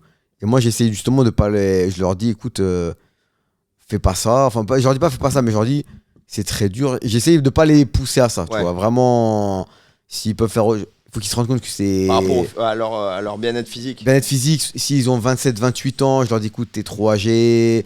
Écoute, ça rapporte pas tant d'argent que ça, à part si t'es une star. Ils veulent tout quitter pour ça alors que c'est pas la bonne il y en a je vois ils ont pas les je peux me tromper hein, mais ils partent de trop loin, tu vois, j'ai pas envie de leur vendre du rêve et tout, et je trouve dans l'entrepreneuriat on vend trop, tout le monde peut être entrepreneur et tout alors que pas tout le monde peut l'être, il y a pas de honte à ne pas l'être, c'est comme il y a pas de honte à ne pas être combattant, à ne pas combattre dans une cage, c'est pas tout le monde peut, comme pas tout le monde peut jouer un match de rugby face à des Fidjiens, enfin il y a pas de en fait, tu as dit un truc en off tout à l'heure, je pense qu'on peut en parler. Tu as pris l'exemple il y a des gens qui ont des physiques hors normes, il y a des gens qui tu peux t'entraîner toute une vie, tu seras pas à leur niveau. On prend l'exemple d'Abdoul. Abdoul, voilà, exactement, c'est chiant. Tu peux pas, moi il a fait me faire arrêter le sport de combat, je me dis mais je me suis entraîné toute ma vie, pourquoi c'est trop, on fait pas le même sport. Le mec, il a des trucs en plus. Ouais, il a des trucs en plus qui sont inexplicables. Limite, pourtant, je suis quelqu'un de très rationnel, mais des fois, je me dis, c'est de la magie, c'est pas possible. Et ça, je pense, c'est dans tous les domaines. C'est dans le motocross. Comme Usain Bolt, de motocross, t'en fais beaucoup de motocross. Un jour, je me suis mis. Ça faisait un moment, je faisais du motocross, je vais sur un circuit et tout, à Saint-Ibéry. Et je commence à tourner et tout. Je dis, putain, ça va, je me débrouille bien. Écoute-moi, il y a un petit de 9 ans, il arrive avec un 85. Mais en fait, t'as tellement de différence de niveau, comme dans les MMA. T'as tellement de différence de niveau dans le motocross. Mais c'est abusé. Et là, tu vois, c'est pas que l'entraînement. T'as vu que c'est il est né avec une moto. Ouais, le mec, il a un truc en plus. Et c'est comme Abdoul, il a un truc en plus. Ouais, voilà, exactement. C'est comme Usain Bolt. Tu n'entraînais pas plus forcément que les autres, mais il a un truc. Il a un truc qui fait que. Il a des facultés comme Lionel Messi, comme un tas de sportifs aujourd'hui. Et ça, dans l'entrepreneuriat, c'est pareil. T'as des gens, ils ont le truc en plus, ils font les bons choix au bon moment, ils paniquent pas. Là où 99% des gens, ils auraient peut-être vendu ou liquidé. Et il n'y a pas de honte à ne pas être entrepreneur. Parce que t'as vu les pubs maintenant, de quitter tout pour devenir entrepreneur. Bien sûr, ça, c'est les mecs qui vendent. C'est comme si moi, je fais une pub. Quittez tout pour devenir combattant professionnel. Arrête. Si vous n'êtes pas combattant professionnel, vous êtes un raté. Et tout. Camp d'entraînement, on vous fait un camp d'entraînement. Machin. Mais en fait, ça va dépendre du mec. Et moi, pareil, dans mes formations, il y a des mecs qui sont intéressés, on les prend en call. Et des fois, je vois le mec, tu vois, ça va pas tenir. Donc, tu le vois, du coup, tu vends pas du rêve. Tu vas pas dire écoute. Je préfère pas lui vendre un format, qu'il soit tranquille, qu'il gagne son argent, que derrière, il me fasse une mauvaise pub parce que lui-même, il est pas capable de. Oui, voilà, de faire le truc, aller jusqu'au bout. Exactement. Et Abdoul, en parlant de lui, toi qui le connais parce que tu as tourné, etc., tu penses que ça peut être vraiment tu penses qu'il peut aller très très loin? Faut qu'il revienne là dans le circuit. S'il revient, oui. Mais là, comme il a les soucis perso et tout, là pour l'instant, la carrière en stand-by. Mais pour moi, c'est le mec qui m'a le plus choqué de ma vie. Pourtant, toi, tu as tourné avec des gens. Pourtant, j'ai tourné dans le monde entier, au Brésil, aux États-Unis, Canada. T'as tourné quand même. En Thaïlande. Et c'est lui vraiment qui m'a le plus choqué. Ressort le plus. Ouais, c'est lui qui est. C'est inexplicable. Putain, c'est inexplicable. Quelle catégorie de poids, 77. En plus, la catégorie où il y a. Il y a du monde, avec Kamar Ousmane et tout. Il y a les tueurs. Makachev maintenant. Edwards, Mais après, là-bas, c'est la carrière en stand-by. Mais si. On lui souhaite de revenir fort. Ah ouais, je le souhaite vraiment. Je le souhaite parce que moi, à chaque fois que je l'ai vu derrière un écran, je l'ai vu une fois ici en vrai. Ah, tu l'as vu ici, ouais. Putain, franchement, le mec, il mérite, tu vois. Ouais, vraiment, ouais. Et après, les Français, pour en revenir aux Français en général, je je trouve que franchement, c'est pour un pays où le MMA il est quand même sorti assez récent, il n'y a pas longtemps. Cyril Gane qui va refaire la ceinture. Ça y est, c'est annoncé du coup? Non, mais en gros, ils ont dit que ça va être dans le premier trimestre, donc c'est bientôt. Okay. Nassourdine qui va faire la ceinture aussi, normalement. Nassourdine contre Khamzat? Ouais. Alors ça, je vais en parler avec toi. Ouais, t'en penses quoi, toi? Bah moi, je suis pour Nassour à fond. Bah oui, c'est notre français. Moi aussi, je suis pour Nassour à fond, tu vois, mais... J'ai du mal à le voir, honnêtement, pourtant, j'adore Nassour, j'adore Nicolas Haute, son entraîneur. J'ai du mal à le voir gagner. Contre lui? Contre Chimaev, ouais. J'ai du mal à voir. Chimaev, c'est un cancer, il est chaud, frérot. Ouais. Mais j'ai envie d'y croire. À Whittaker, ça a été dingue. Ouais, Whittaker et à Dricus Duplessis. Ouais. Après, je me dis, oui, comment il s'appelle, Nassour, il avait quand même une meilleure anti-lutte que les deux qu'on a dit. En fait, tu sais, je vais te dire un truc. Quand j'ai regardé le combat Khamzat contre Dricus, putain, Dricus, il est chaud quand même. Dricus, il est chaud. Parce que au final, il s'est pas. Pendant 5 rounds. Il s'est pas fait éteindre. Hein. Non, il a pas pris tant de dégâts que ça. Non. C'est là où. Il a une bonne anti-lutte. À un moment, il lui a pris le dos. À la fin, au dernier round, ouais. Il a pris le dos. C'est juste que je pense il a combattu trop pour pas perdre. Oui. En fait, et le problème de quand tu combats pour pas perdre, pour pas abandonner, tu perds le combat au final. Oui. En fait, le problème de Chimaev, c'est que tu dois prendre des risques pour le battre. Il est étouffant. Quitte à se faire étrangler, mais tu peux pas faire de la gestion contre lui. Tu dois y aller avec de la mauvaise intention. Chimaev, le problème, c'est qu'il t'emmène dans les eaux profondes. Ouais, c'est ça, exactement. En fait, un combattant comme Imavov, c'est un mec, il est bon dans tout. Il est très chaud. Ouais. Franchement, on l'a vu avec son dernier combat là. Ouais. Non, mais il est trop fort. C'était très beau. Et franchement, l'autre, il était, même lui, il était stupéfait. Mais Chimaev, le problème, c'est que quand il t'a dans les bras, il t'amène dans les eaux profondes. Pour moi, un truc pour le battre, comme un peu Khabib, tu vois. À l'ancienne. Ouais, c'est ça. Ouais, c'est les mêmes. Hein. Pour moi, c'est les mêmes. Khabib, Khamzat, ils ont ce truc où quand ils tombent entre les bras, ils ont un truc. Ils te lâchent plus. Ils te lâchent plus. Ils te lâchent plus. Quitte à replonger 10 fois s'il faut replonger. Tu sais que tu pars pour un combat de lutte grappling. Exactement. Et avec un truc en plus. Parce que Islam, on peut le comparer à Imavov. Très bon dans tout. Ouais, déplacement, complet. Un physique. Moins fort en lutte, Imavov, mais. Plus en anti-lutte, plus en striker quand même. Ouais. Et t'as vu, il lui a fait passer un petit message là. Prépare ta lutte. Il lui a dit pour le combat, t'as pas vu Chimaev, il a dit à. Ouais. Ça va être chaud. Hein. Après, je me dis, il a des bons sparring pour préparer ça et tout. Moi, là où j'ai envie d'y croire, c'est que je me dis, Chimaev, il a jamais affronté quelqu'un qui a l'anti-lutte de Nassour. Ouais. Il a une bonne anti-lutte, Nassour, ouais. Ouais, il a une bonne anti-lutte. Il est très dur à amener au sol. Très dur. Et par contre, si ça va au sol. Je pense Nassour, il a de quoi bloquer le jeu. Il peut bloquer, mais tu gagnes pas un combat en bloquant le jeu. Non. Tu vois ce que je veux dire? C'est comme Dricus, voilà, exactement. Et debout, 100 fois meilleur, Nassour. Ah ouais? Ah, Nassour Chimaev? Ah non, si ça reste debout, Chimaev, il va passer un sale quart d'heure. Non, ça va trop vite, Nassour. C'est trop précis. C'est le sniper. Hein, en fait, Nassour, moi, je l'ai vu tourner avec Gane. Ah, en vidéo, ouais. Ouais, c'est beau. Hein. Franchement, Nassour, en striking, c'est ce qui se fait de mieux pour moi à l'UFC. Après Nassour, attention, je pense que l'enjeu il est tellement gros qu'il va préparer un combat de fou furieux. Là. Ah bah là c'est le combat de sa vie. Hein. Là c'est le combat de sa vie. Surtout qu'en plus il sait que, on en revient à la communication, c'est où on disait que c'était important. Exactement. Il sait qu'il aura pas de chance ou pas, ou alors la deuxième chance, il va falloir qu'il refasse un run derrière pour l'avoir. Elle lui donnera, ça va être compliqué pour qu'elle lui redonne. Et c'est pas Strickland, c'est pas un Américain, il parle pas anglais. L'UFC, Dana il aime les mecs qui font du bruit. Hein. C'est une entreprise. Eux, ils veulent du show, ils veulent vendre du pay-per-view, ils veulent vendre. Donc, si derrière, lui, il est français dagestanais, donc c'est deux pays qui s'intéressent pas plus que ça, les Américains, il parle pas anglais, c'est pas le. Pourtant, il a un beau style, pourtant, mais c'est pas non plus Topuria qui éteint tout le monde en une minute. C'est un mec, en fait, qui fait son. Tu sais, lui, il va au travail. Oui, ça. Il prend son sac, il va au travail. Ouais. C'est un mec qui fait pas de bruit. Lui, tu l'as dans une entreprise, c'est le mec qui fait correctement son travail. Le robot parfait, il part à l'heure. Ouais, c'est vrai, ouais. Tandis que t'as un Grégor dans la société, c'est lui qui il te fout le bordel, c'est lui qui te fout. Il te fout la bonne ambiance, mais le bordel, tu vois. Tu les vois, les types. Tu sais qui était sage à l'école ou pas. Ouais, exactement. C'est que Nassour, à mon avis, ses parents, ils ont été derrière lui. C'est un mec qui fait pas de bruit. C'est un bon musulman, il est carré, tu vois. Carré, ouais. Alors que, tu vois les McGregor, Strickland et tout ça, là, c'est des canailles. Mais le problème, c'est que l'UFC, ils aiment les bad boys. Ouais, voilà, exactement. Ils aiment les bad boys. D'ailleurs, en parlant de...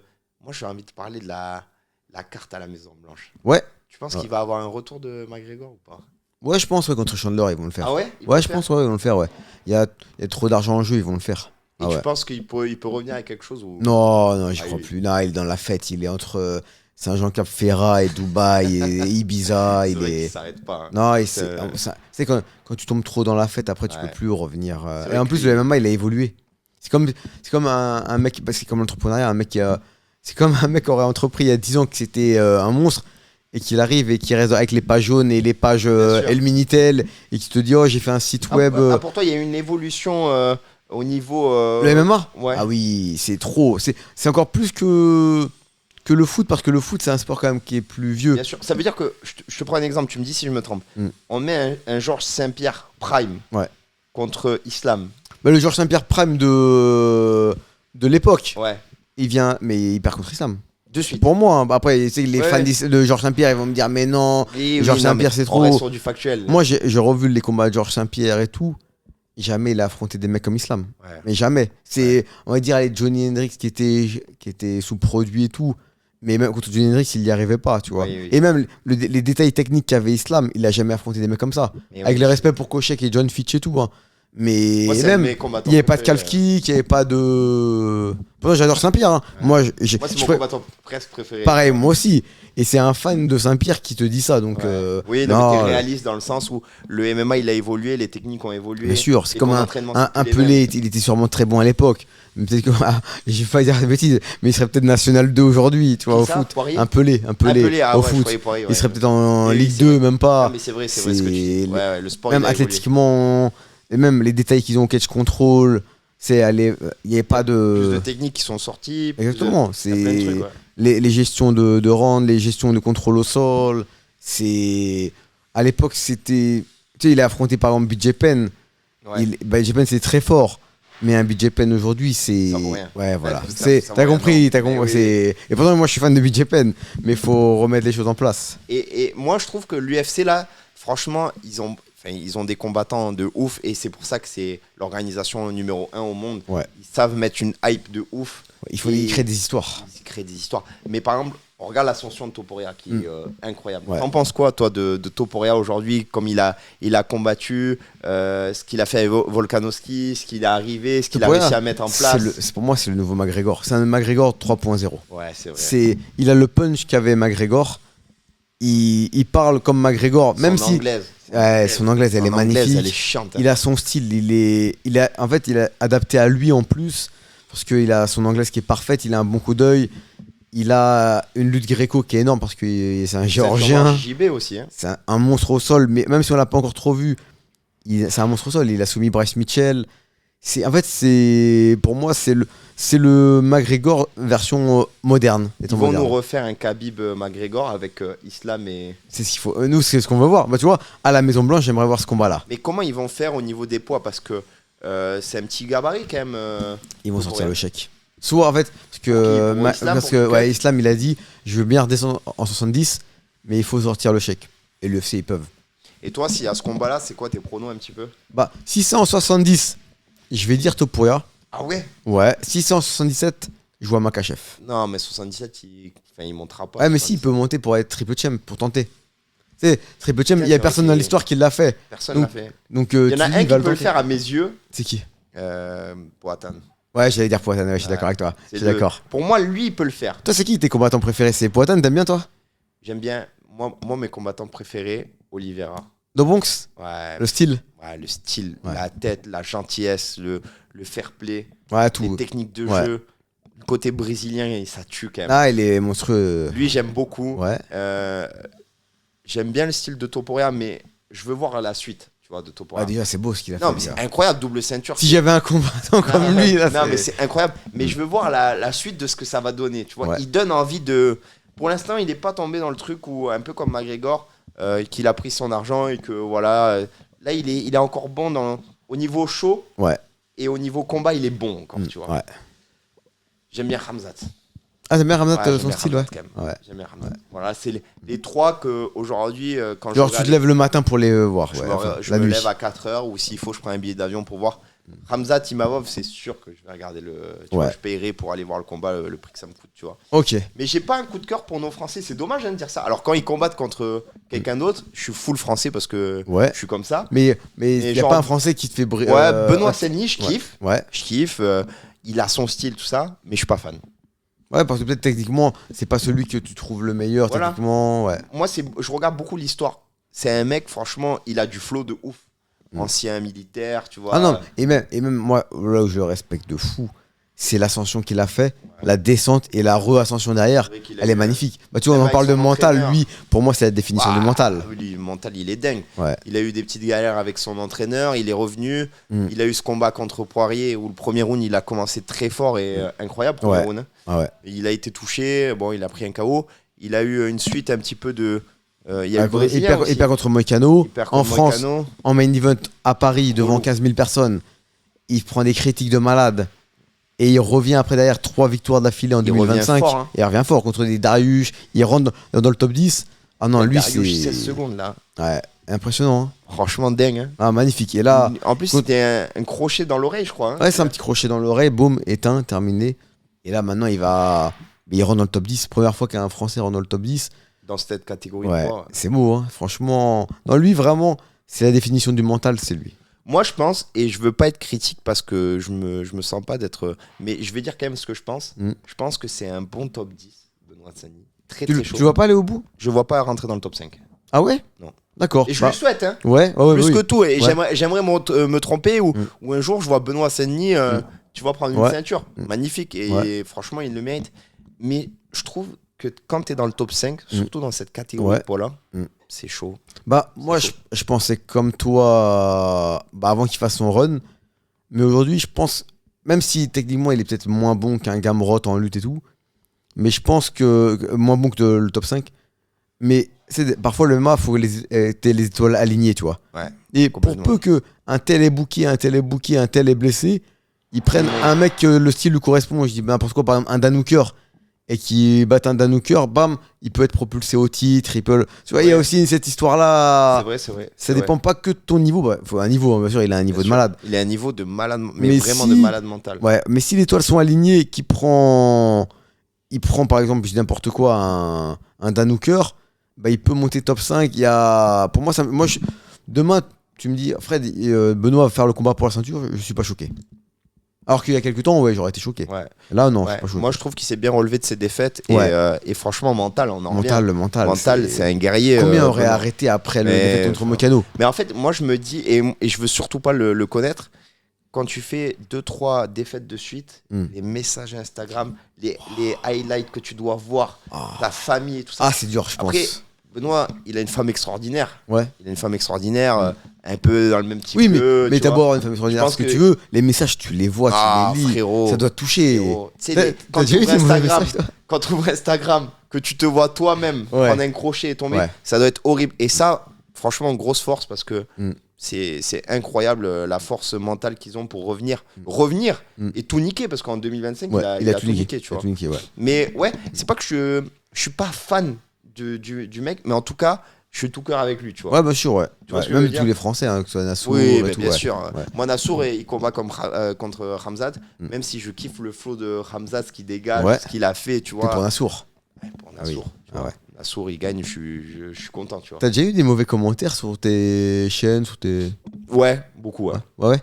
Beaucoup. Genre quoi, genre... Enfin, beaucoup de gens que je connaisse pas et qui me connaissent pas. Genre, une fois, je mets une vidéo de ma copine qui fait la course entre une R... tu sais, j'avais une R8 à l'époque. Elle fait la course avec une R8 et un pote à moi qui a une Lambo. Donc moi, je suis passager, je la filme, ils font la course. Et dans les commentaires Facebook, michto, machin. Ah, ok, d'accord. Avec que des trucs comme ça. Ça t'a touché ou pas ? Ça t'a énervé ou pas ? Ouais. Franchement, j'aurais pu dire, je passe au-dessus, je m'en fous et tout ça. Ouais. Mais en fait, je me dis, mais pourquoi tant de haine ? Genre, je voulais poster une vidéo parce que ça va avec notre communication, tu vois. On est dans une com, on a préparé une R8, l'autre, il a préparé une Lambo.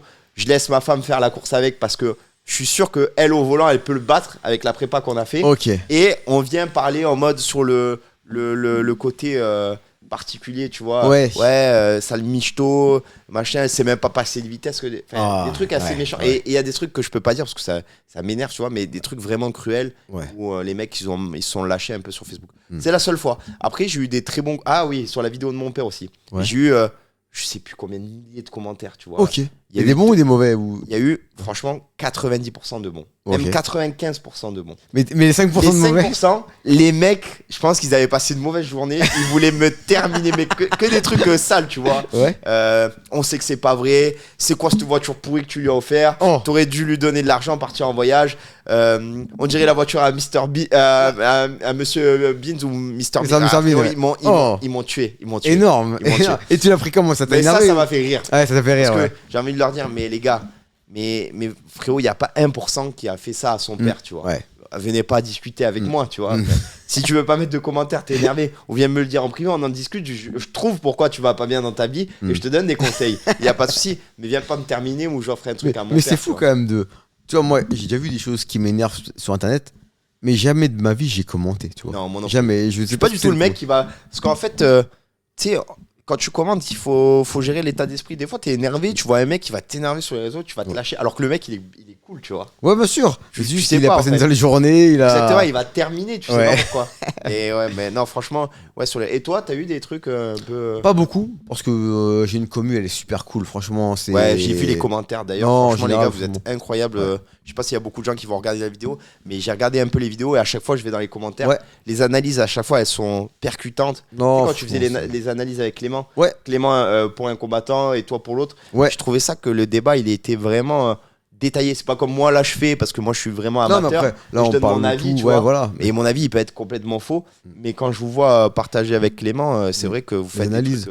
Après, on a toujours un ou deux petits mauvais commentaires par-ci par-là, ou des fois moi plus sur TikTok, comme je suis quand même pas mal sur TikTok, mais TikTok, en fait, quand j'ai un mauvais commentaire sur TikTok, j'imagine un gamin de 12 ans qui écrit. Ils sont pas fondés en fait. Non, bien sûr, c'est des trucs, le mec se défoule.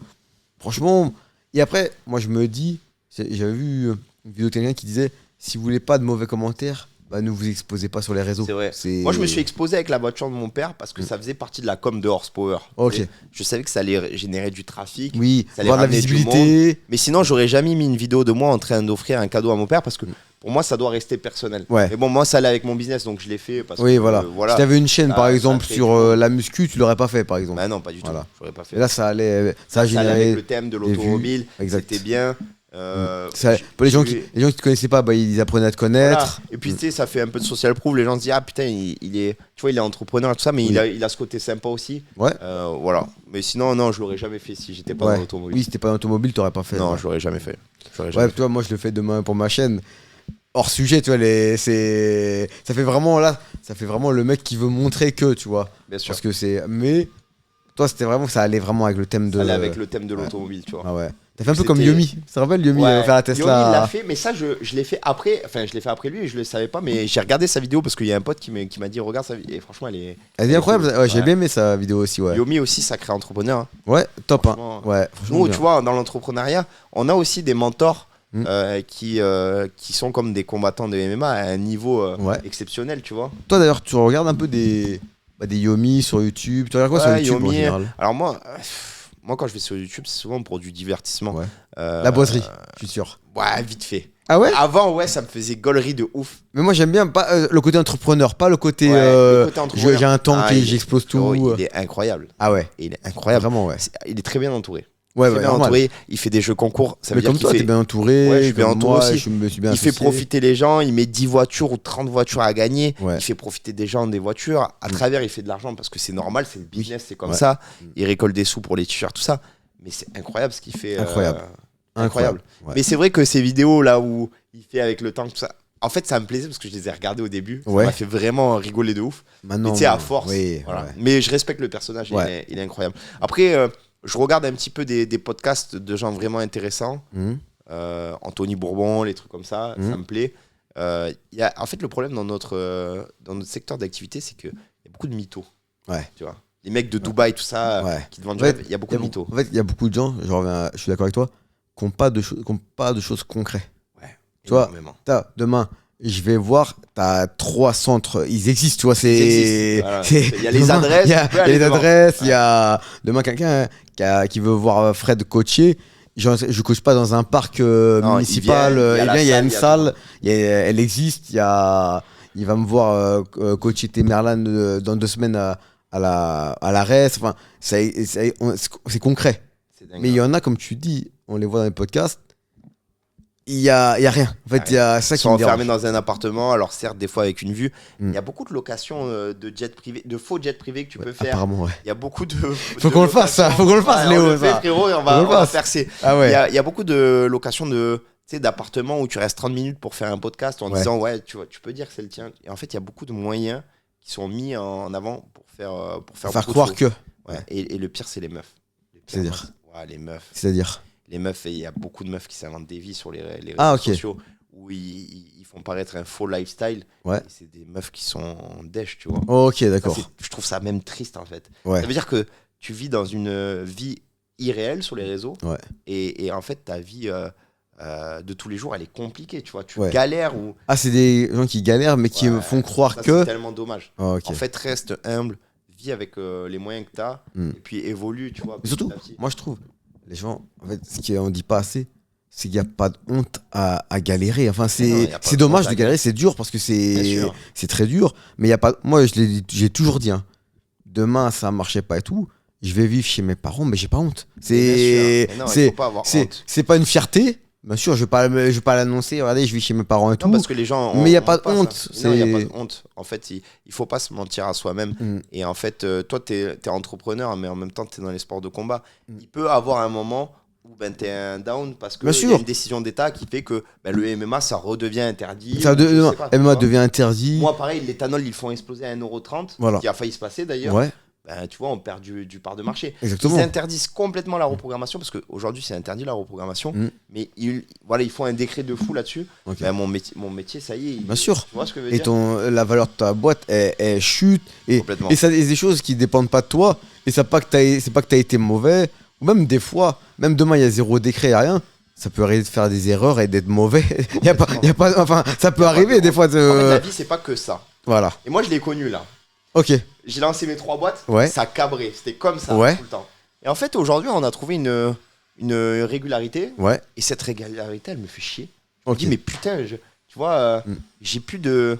En fait, moi, je suis un mec qui vit avec la dopamine. Il faut que tous les jours, il y ait qu'il y ait un projet. Et là, en fait, on a des très bonnes stats, mais on est comme ça. Okay. Ça veut dire que tous les mois sont réguliers, on fait l'argent qu'il faut, etc. Mais moi, j'ai soif de projet, j'ai soif de développement, j'ai soif de.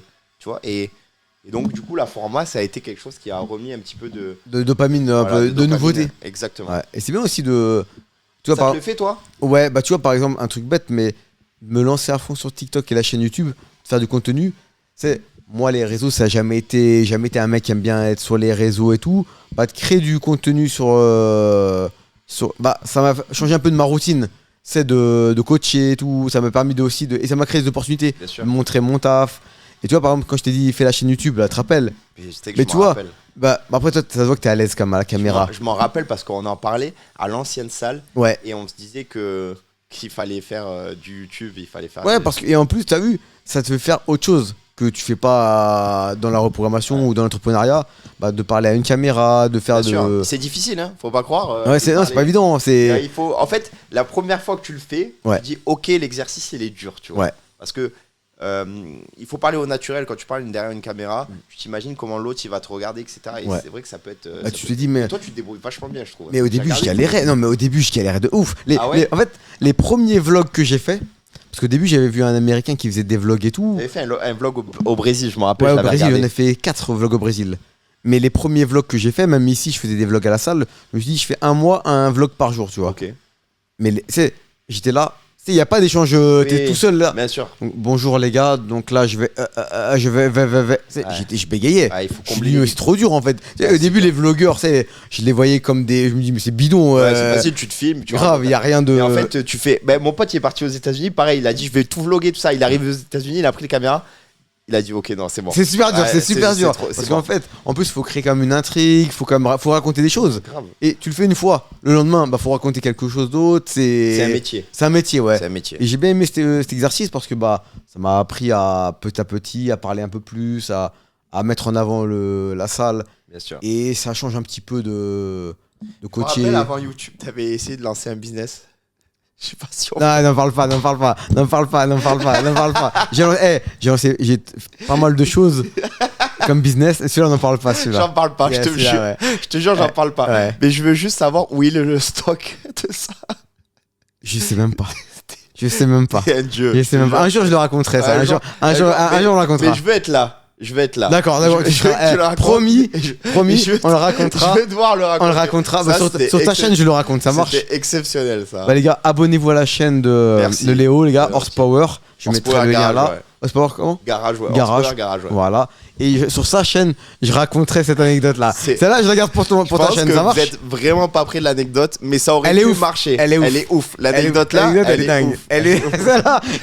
Celle-là, je la mets sur ma chaîne, j'expose, mais je la garde pour ta chaîne, celle-là. Je pense que les gens qui te connaissent et qui te kiffent, parce que à mon avis, t'as beaucoup de gens réguliers, toi. Ouais. Moi, j'ai beaucoup de gens parce que je sors une voiture, je fais une vidéo, les gens ils viennent, ils kiffent, tu vois, ils kiffent le moment. Et puis ça peut être un peu des gens qui repartent parce que voilà. Mais toi, je pense que les gens ils sont habitués à toi. Donc quand vous allez savoir le business que Fred il a voulu lancer, vous êtes à des années. Ah non, mais ils peuvent pas imaginer. Ils peuvent pas. Vous pouvez même pas imaginer tellement c'est terrible. C'est pas OnlyFans et tout, les gars. C'est pas ça. C'est pire. C'est pire. Ah ouais, c'est pire. Allez, les gars, pour l'info. Likez, mettez en commentaire ce que vous pensez, mais vous trouverez jamais. Ouais, voilà. C'est beaucoup trop chaud. Et promis, on va se faire une vidéo, un vlog avec Léo. Un vlog sur ma chaîne. Un vlog voiture, ce que vous voulez. Mais moi, je veux te prendre dans la partie voiture pour que tu découvres. Tu sais, on ira. Ouais. Je prendrai une caisse de ouf. Ouais. Et on pourra même partager un petit peu sur les deux chaînes. Ouais. Et on ira, tu vois, je te montrerai comment se fait un passage au banc, comment on reprogramme une voiture. Moi, je connais puis pas on ira faire un tour en voiture. J'ai la C63 là. Ouais. Pour ceux qui connaissent les voitures, la C63 elle fait 900 chevaux. Oh là là, 900 chevaux les gars. C'est n'importe quoi. C'est fou. Les gars, on va faire un vlog avec Léo. Et dans ce vlog, je raconterai l'anecdote. Comme ça, au moins, on la garde pour ce vlog-là. Franchement, elle va être terrible. C'est énorme. T'as quoi comme voiture d'ailleurs, Fred ? 208. Je t'ai connu avec la 206. Avec la 206. Et c'est moi qui te l'avais racheté. C'est toi qui me l'as racheté, exactement. Ouais, exact. Ouais. Et là, racheté ma voiture. Là, t'es bien 208 et tout. Ouais, parfait. En plus, moi, je conduis pas beaucoup. Non, mais l'intérieur, il est fou. Nickel, franchement bien, ouais, propre. Une finition de malade dans les dernières 208, elles sont ultra propres ces voitures. Non, propre en plus. Moi, les gars, j'habite à côté de la salle, donc je conduis pas beaucoup. J'habite à côté, moi. J'habite à côté, ouais. Putain, mais toi, ta vie, frérot, qualité de vie. Moi, je te l'ai toujours dit. La qualité de vie, ça a toujours été ma priorité. Mais t'as bien raison, en fait, il y a que ça de vrai. Et là, tu penses que tu vas repartir au Brésil ? Ouais, 2026, ouais. Normalement en mars. Combien de temps ? Au moins un mois. Au moins un mois, ouais. Ouais, au moins un mois, ouais. Là, c'est le Putain, c'est dingue. Ah ouais, toi, tu kiffes là-bas ? Ouais, je kiffe pas. Après, ma femme est brésilienne. Putain, j'osais pas le dire. J'allais attaquer le truc. Est-ce que t'es toujours avec. Ouais, voilà. Putain, c'est dingue. Là, je le dis, donc là, les gars, je vous l'annonce. Soyez ma présentation. Voilà. Parce qu'ils connaissent pas tous ma vie. Tu sais, je parle très peu de ma vie privée. Ah, d'accord, ok. Ouais. Et j'en ai parlé dans un podcast avec Jimmy, mais là, du coup, pas tous le savent. Du coup, ouais, voilà. Donc, c'est pour ça que je vais régulièrement au Brésil pour voir la belle famille. Eh oui. Putain, c'est incroyable. Et du coup, ça fait combien de temps maintenant ? Ça fait un moment. Ça fait 4 ans. Mais mec ! C'est ouf, hein, ça passe. Hein. Je suis choqué. Ouais, ça passe. Hein. Et du coup, elle vient un petit peu ici ou pas ? Ouais, elle vit avec moi, ouais. Incroyable. Ah ouais. Putain. Incroyable de trouver une femme. Pour vous, les gars. Incroyable de trouver une femme qui quitte un peu son monde. Sa vie, ouais. Franchement, chapeau, hein. 4 ans, c'est dingue, hein, frérot. Ouais. C'est bien. Ça fait combien de temps que t'es avec madame ? Et maintenant, en fait, moi, je fais des LOA, des locations, et tous les 3 ans, non, je rigole, parce que si elle voit la vidéo, elle me tue. Attends, je regarde. Si ça vient encore. Si ça a coupé, ça m'arrange.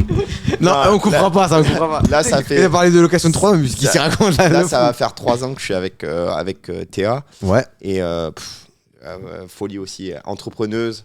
Parfait. Sport mécanique à fond, elle fait du jet ski. Comme toi, bécane, elle a trouvé ton équivalent en femme. Parfait. Pareil. C'est top, franchement bien. Non, franchement, je suis content. Et c'est pourquoi, du coup, normalement. Juin. Ouais, les gars, grosse annonce, grosse annonce. Et franchement, j'aimerais honnêtement, quand il va grandir, parce que normalement, c'est un garçon. Ouais. Touche du bois si tout va bien. Mais si c'est une fille, très bien aussi. Ouais. Mais si c'est un garçon, franchement, sport de combat, de suite FMC. D'accord. Avec plaisir, on l'entraîne. Toi, tu fais pas les petits, si ? Mais pour le tien, je le ferai. Voilà, pour le tien, je le ferai. Merci, mon frère. Moi, c'est marrant parce que j'en parlais ce week-end avec Mathieu, c'est mon combattant. Et je lui dis, j'espère que si j'ai un garçon, j'espère qu'il fera pas de. Enfin, je lui ferai faire un peu de MMA, l'entraîner et tout, s'il veut. J'espère qu'il veut pas être combattant professionnel. Ouais, parce qu'en fait, c'est trop dur. Ça fait trop mal au cœur. C'est trop mal au cœur de voir. Déjà, ils se déforment, les gamins. Déjà, quand ils prennent un coup dans le nez, enfin, moi, étant petit, j'ai pris des coups dans le nez. Je me suis fait la mâchoire, le nez, l'arcade. Bon, ça va. Mais parce que je me suis fait opérer. Mais quand tu te fais pas opérer, putain, les mecs, ils ont les nez de travers. Et quand c'est ton fils que tu le vois. Déjà, même Mathieu qui combattait, que c'est pas mon enfant. Ah, c'était intense. T'as tissé beaucoup de liens quand même avec. Ouais, il vient de Narbonne tous les jours pour s'entraîner avec moi et tout. Pas sérieux. Si, Narbonne, Palavas tous les jours. Non. Si. Ah ouais, et du coup, c'est ça. Ouais, tu dis, le mec, il me fait confiance. Comme un frère après. Ouais, voilà, exactement. Ouais.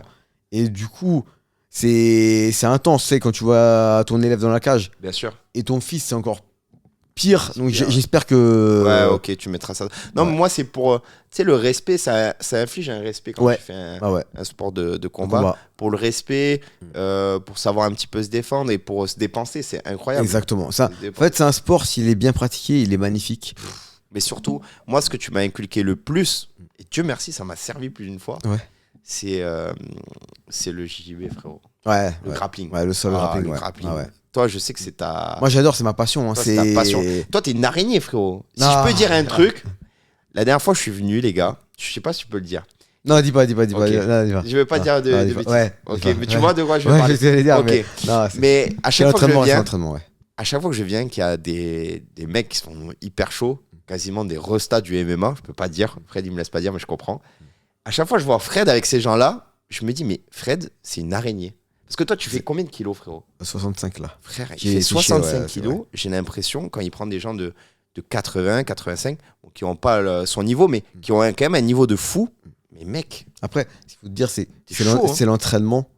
Pas tout le monde y va à fond, tu vois. Mais bon, quand même, tu vois, la technique. Oui, technique, ouais. Après, la technique, elle est importante, mais ça suffit plus au bout d'un moment. Faut non, physique, après, il y a le poids. Mais genre, moi, à mon niveau, par exemple, je fais 90 kills. Mais tu sais que toi, t'es puissant. Hein. Pas pour te faire des longes, mais t'as une force de fou. Hein. Ça suffit pas face à ta technique, tu vois. Ça suffit pas. Mais maintenant, t'as quand même de la technique. T'es plus zéro maintenant. Tu vois, t'as quand même une bonne technique. Bien sûr, j'ai une bonne technique. Mais quand tu prends des mecs, quand je vois comment tu prends des mecs, parce que moi, j'ai beaucoup de potes à moi quand on parle de sport de combat. Tu sais, ils arrivent, c'est beaucoup de gens qui font de la muscu et tout, ils sont costauds. Je leur dis, des fois, je prends ton cas en exemple. Je dis, les gars, venez avec moi à Montpellier. Vous avez passé 10 minutes. On avait fait avec Giovanni. Ah oui, Giovanni, exact. Giovanni est très très costaud. Il est costaud, Giovanni, ouais. Mais j'ai plein de potes comme lui où vous allez passer 10 minutes. Quand vous allez sortir de la salle, vous allez vous comprendre que vous êtes des enfants. Mais c'est pas le même effort, c'est pas le même. C'est pas le même cardio. C'est comme moi, tu me fais faire un 5 contre 5 au foot. Mais au bout de 5 minutes, je vais être carbo. Je serai moins carbo qu'un mec qui est en obésité morbide parce que je fais du sport. Mais c'est pas le même sport. Mais c'est pas le même sport. Chaque sport a son cardio, ton corps s'adapte au sport que tu fais. C'est vrai. T'as vu comment tu dois utiliser tes jambes ici et c'est pas normal. Tu manges avec tes mains, tu manges pas avec tes pieds. C'est vrai, complètement. Moi, les premiers entraînements que j'ai fait, c'est vrai qu'au sol, tu sais, quand tu disais tu veux prendre une pause, je veux prendre ma pause. C'est normal, t'es carbo au début, t'as vu, le corps après il s'habitue. Le corps il s'habitue de malade. Et quand tu fais que muscu, les premières fois, tu vois, si tes potes un jour ils viennent, mais au début ils vont avoir l'impression qu'ils ont jamais fait de sport de leur vie. Parce qu'ils ont pas c'est vrai, complètement. Ils sont pas habitués, leur corps n'est pas habitué. Ils ont pas ce cardio au sol. Exactement. Ils ont pas de cardio au sol. Bah écoute, franchement, Léo, ça m'a fait plaisir, hein, franchement. Moi, je me suis régalé, frérot. Et pour tes combattants, on se refera ça. On se refera ça. Pour tes combattants, je leur souhaite le meilleur. Ils ont l'air très chauds. Force à Mathieu, force à tous ceux qui sont avec toi. Force à Temerlan, Temerlan qui va combattre. Franchement, on lui souhaite le meilleur. Et moi, je vais suivre ça de près aussi. Tu viens pas à Paris d'ailleurs? C'est le 13 décembre. Son combat là à Paris? Ouais. Frérot, je serais chaud. Hein. Mais c'est quoi? Ça tombe quoi le 13 décembre? C'est un samedi soir. Frérot, il y a moyen que je vienne. Bah, tu me le dis, ça marche. Vous allez monter comment? En train. On monte le jeudi, c'est pour la Fight Week. Et on revient le dimanche. Franchement, il y a moyen. Tu sais quoi, il y a vraiment moyen. Bah, tu me le dis, ça marche. Ça, écoute, prochaine vidéo chez moi? Ouais, chez toi, exact. Et je raconte l'anecdote que tout le monde doit savoir, la fameuse. Franchement, ça m'avait fait grave plaisir. Et content de passer sur la chaîne à Fred. Abonnez-vous, donc Horsepower, franchement. De donner quand même des belles infos sur l'entrepreneuriat, sur toi aussi, du concret, sur moi aussi, exactement. Il m'a fait parler, les gars. Il m'a fait dire ce que je n'osais pas dire. C'est vrai. Ouais. Et du coup, n'hésitez pas à la formation. Du coup, elle est sortie ou Formation qui est sortie, ouais. Ceux qui, par exemple, vous êtes dans un boulot mécano, vous êtes passionné de voiture, vous avez aussi un garage, vous pouvez directement vous lancer dans la reprogrammation. C'est une formation qui est complète. Je ne peux pas faire de la pub, mais ceux qui veulent en parler, voilà, vous pouvez directement me joindre directement sur mes réseaux. On en parle avec grand plaisir. Donc on peut te retrouver sur quoi? Sur Instagram, beaucoup Insta, chaîne YouTube. Ouais. Et voilà. Après, je suis vraiment ultra rapide pour répondre. Ouais, c'est vrai que tu es rapide pour répondre. Ouais, moi, en voiture connecté. Partout. Ouais. T'es l'inverse de moi. Mais encore, ça va. Je trouve que. Aujourd'hui, ça allait. Ouais, aujourd'hui, ça allait. Aujourd'hui, ça allait. En tout cas, merci. Merci à toi, Fred. Merci à toi, mon Léo. Et on se retrouve pour le prochain vlog la prochaine fois. J'ai peur. 900 chevaux, il m'a fait peur là. Et franchement, si on vient pour le combat de Timbaland, on essaie de faire une vidéo. Toi, de toute façon, tu vas faire un vlog sur lui. Non, je pourrais pas faire vlog. Putain, c'est dommage. Non, quand je coach, j'ai essayé là. Et il y a pas quelqu'un qui peut te suivre qui fait un vlog? Je vais voir. Mais peut-être ça peut lui mettre une pression psychologique. Ouais, aussi, ouais. C'est lui. Ça doit venir de lui. Ouais, grave. On doit pas l'imposer aux combattants. Ouais, c'est. Eh ben écoute, on suit ça. Merci mon frère. Yes. Ciao la team. Ciao.